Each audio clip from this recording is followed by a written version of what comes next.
Good afternoon. Thank you for joining us again for another Pause for Poetry in celebration and commemoration of National Poetry Month, which ends the end of April. So we still have a couple more days, a couple more poems, a couple more opportunities to remind ourselves how nice it is to pause and reflect in some well crafted language. Today's poem I'm sharing takes us back a ways, back to the 17th century craftsman of words, this wordsmith Andrew Marvell, and parts of his poem The Garden. The Garden is a retirement poem that's 9 stanzas long. I here have just 3 parts of this poem for you today. One note before I get started: when it refers to in the second line the palm, the oak, or bays, it's referring to wreaths, ceremonial wreaths that would have been worn kind of as a almost as a crown. The palm would be for military honors, the oak for civic honors, and the bays for poetic honors. The garden. How vainly men themselves amaze to win the palm, the oak, or bays, and their uncessant labor crowned from some single herb or tree, whose short and narrow verged shade does prudently their toils upbraid, while all flowers and all trees to close, to weave the garlands of repose. Fair quiet, have I found thee here, and innocence thy sister dear. Mistaken long, I sought you then in busy companies of men. Meanwhile, the mind from pleasures less withdraws into its happiness. The mind, that ocean where each kind does straight its own resemblance find, yet it creates, transcending these, far other worlds and other seas, annihilating all that's made to a green thought in a green shade.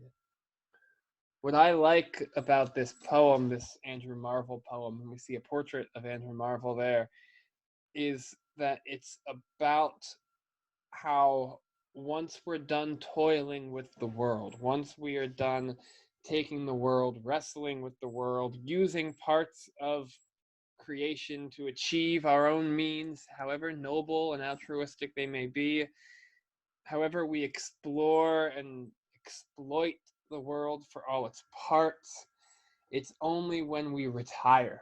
And here I think retirement doesn't just mean, the end of our professional careers, but when we take a break, when we step back from the world, from our action in the world, when we retire, we step out of our curated paths. We stop going our own way. We stop really going. We just exist in whatever part of the world we are in. We go back into that world. Only then does the world truly seem to serve us at its best as a whole. There's a little bit of a paradox there, of course. It doesn't quite make sense. Well, how can you be experiencing the entire world while also only being in one small part of the world, in this case, in a garden, as this poem is addressed to? It's, I think, in many, among other things, it's a reminder that we need to sit, whether we have a garden or we don't have a garden, whether we even go outside or not go outside. Although I would suggest going outside in a garden, of course, to really understand the poem.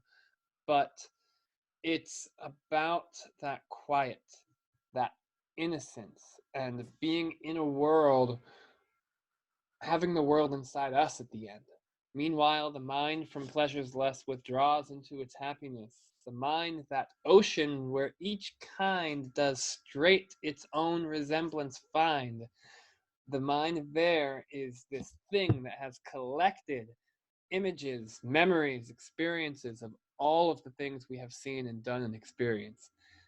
Each thing stays with us even when we are no longer with it. And the mind, it creates, transcending those things, those experiences, going beyond those experiences. The mind creates far other worlds and other seas. And it's just this green thought in a green shade. You can almost think of the garden as a green screen, maybe, for you tech people. There's everything we experience in the world, all of the people, all of the things, all of the deeds that we experience and do are inside us. And to experience them all at once, we just have to stop. We just have to pause. And that's what this time gives us, an opportunity to pause, to reflect, to experience collectively all that we've done together. All of the things that we've done together as one moment, as one experience, our experience, which is the most valuable of all.